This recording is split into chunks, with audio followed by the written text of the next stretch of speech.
Hey everybody. So I want to kind of do an update on how's my life going uh, since I had explained to everybody that I had lost my job back in April, a job that I've had for 20 years.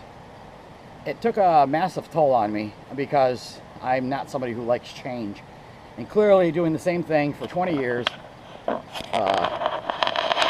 you develop all types of patterns with how you sleep, how you plan your day, how you function with your family. All that was gone, and I had nothing but a big void to fill every day, and worry, and of course worry is the most useless thing you can ever do because it produces nothing other than hurts your body, hurts your mind. So I tried to have positive thoughts, and basically what I did was I was praying and said, God, send me where you want me to be. Send me to some place where I can be of some good.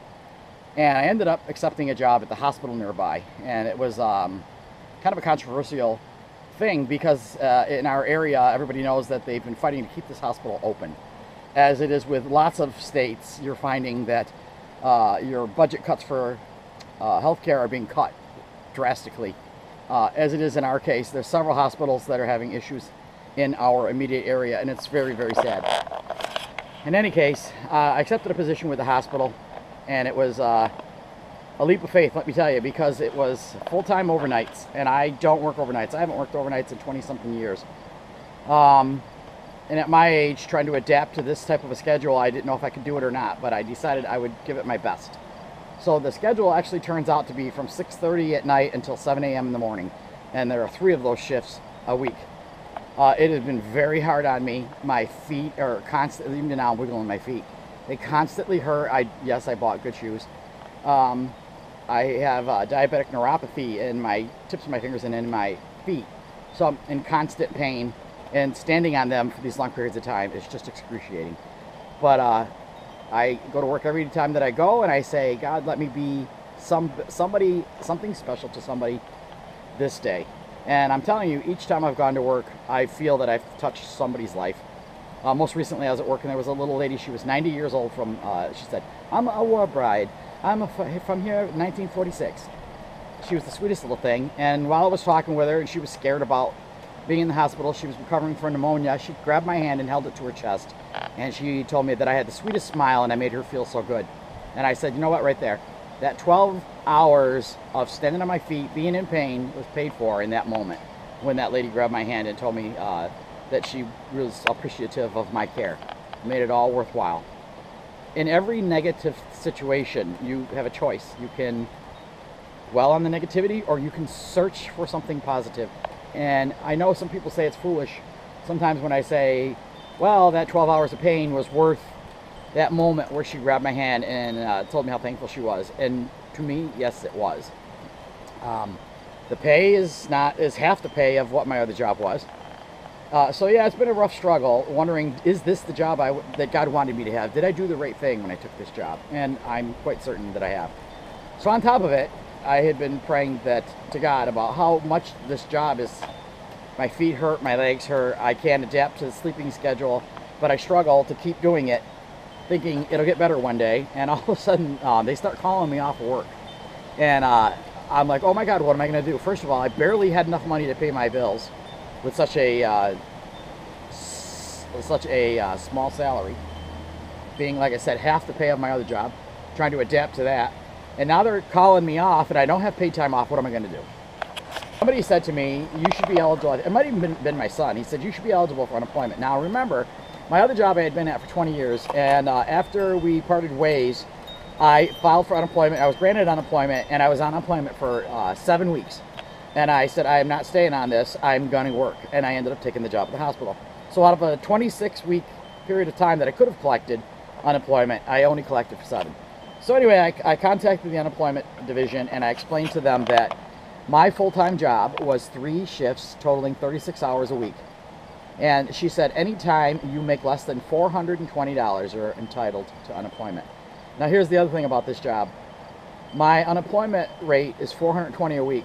My job, working a full-time job, I make $425 a week. $5 an hour more than sitting on my butt and collecting unemployment. Why did I get the job, you might ask? Because again, I am not somebody who's going to sit home and collect. The job was there, I took it. In my mind, that's what you're supposed to do. You're supposed to work. And I still believe the positives far outweigh the negatives.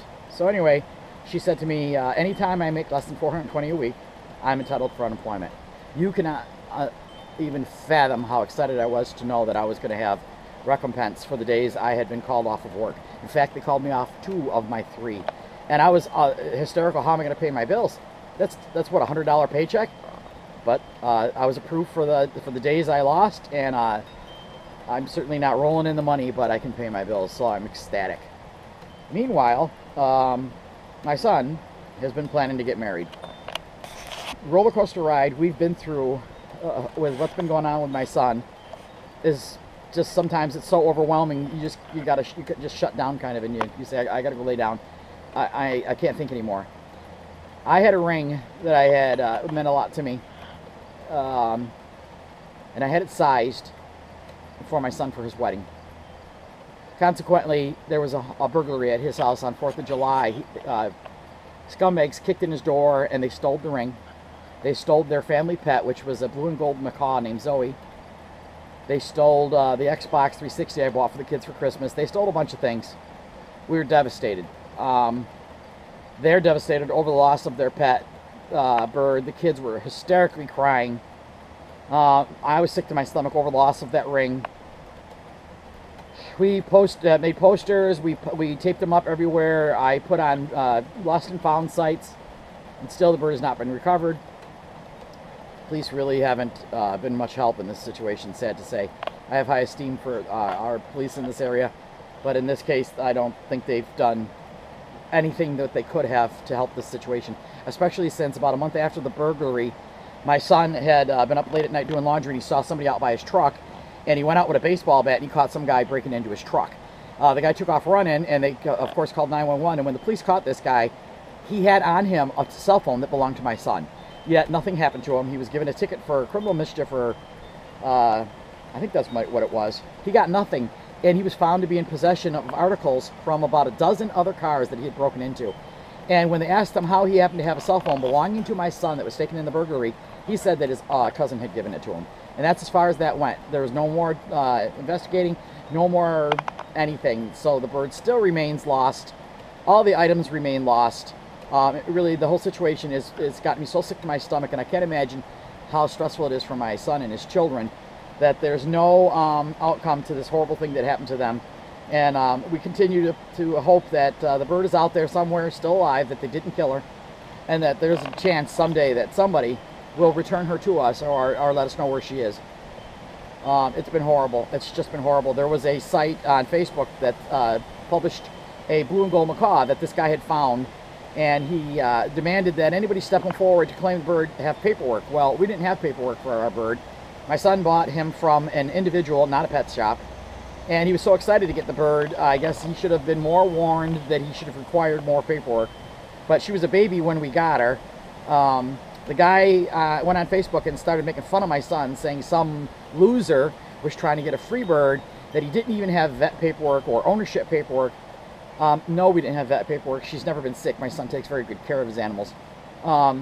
He said that my son was making weird claims about what the bird would say, and I'm sorry, but she did meow like a cat, and she did bark like a dog. So the guy said, you know, he was making fun of my son. A bunch of other people got in there and said he was a loser, scumbag, all this other stuff. And every time I would post saying, you don't understand, we lost the bird in a burglary. We don't want anybody else's bird. We only want ours. My posts were removed. They said we couldn't, that we were so such low-life people, we couldn't even post pictures of our bird. I posted picture after picture with my son holding his macaw on his arm, and they said it looked like a Photoshop picture. I said, excuse me, I'm his mother, and I took that picture. It is not Photoshop. The ridiculousness of what we went through. And lo and behold, the second night, the guy posts a picture with some man with the bird standing on a chair, and he said, this is the owner of this macaw. Oh, lo and behold, the bird speaks Arabic. After he had posted that, the bird didn't say anything other than hello. He also said the reason why the real owner had not stepped forward is because he didn't have social media. And yet, once the bird was, this picture of him and that guy was published, the guy posted via his Facebook page, thank you for finding my bird. We were devastated at our treatment, and I sent a letter to the owner of the website that I was appalled at our treatment. I had to reconcile myself to the fact that this bird probably wasn't my son's, but to this day he says he'll never know because he was not allowed to go out to Buffalo to see the bird. So we still continue to search for the bird. Meanwhile, they decided that they would continue with the wedding, even though the ring was gone. They had lost so many things, and they wanted to continue with the wedding, which is the original date was for tomorrow. What it was supposed to be, it is not. It was supposed to be a wedding on the beach. It was supposed to be a reception at my house. It's not going to be any of those things now. They're just going to go get down to a picnic area near here. They're going to get married by a justice of the peace. There's probably nobody going to be there. And he didn't even have a ring. So I tried to order one online. The company I ordered from accidentally canceled my order. It's been just ridiculous, this situation. So no ring. My son's hysterical. How am I going to get married without a ring? So we ran to this local stupid store near here and found a ring. He happens to wear a size 14. Found this ring that was made of stainless steel. It should have been a $20 ring. The pawn shop owner said to me, well, that's a $100 ring. I had to pay it. I had no choice. We couldn't find a ring. We had, 2 days to go before the wedding. I needed a ring, so I paid the $100. I've been even now thinking about it. I'm sick to my stomach that I paid that $100 for a $20 ring that I could have got at Walmart had we ordered it in time. But because it was last minute, because we couldn't find a size 14 ring, and that's the only one we could find, we get it, we get out in the car and look at it, and it actually has wear spots on it. It's got a big gouge on the one side of it. I'm so upset of this whole situation, but still we push forward. My son had nothing to wear for the wedding. His fiance had a skirt and that's all. So I took some money out of my savings account, went to the store, went to get them last night, took them shopping, got her shoes, got her top to go with her skirt, picked out my son's shoes and pants and shirt. He's actually wearing shorts. So they're all ready. They both are going to be dressed nice for their wedding. I even got an outfit for myself. And took them all home. And while it's not turning out to be anything that we had wanted, we're still going to do it. We're still moving forward. And what I guess this message is that sometimes in life what you expect to get or what you expect to have happen, it doesn't really happen that way. But it does happen maybe in a smaller way. A way that is still enables you to find positives. And throughout all of this, in the end, they're still going to get married. The children are still going to be present to see them get married. It's not going to be anything grandiose. It's not going to be the wedding of her dreams, but she's still going to become Mrs. Joshua Cave. I know that there will be naysayers who say, this is terrible stories, and you know, why would you say God helps and this and that? Because we're getting through it. It's a peace of mind kind of thing, where we sort of are riding the rough waves, and we know that there's better days coming. There's always better days coming. And I've had many situations in the past year now where I could have just crumbled up and said, I'm not coming out of my house. I can't face the world. And every time I start to have the dark thoughts, I force myself out of them. Force myself to go do something, to occupy myself, to get my mindset somewhere else. And I have continued to move forward. I'm not rich. In fact, I'm quite poor. But there's food in my refrigerator. My bills are being paid. I have a lot of toys that I bought when I did have the other job, hence the GoPro. So all things considered, I'm still having a happy life.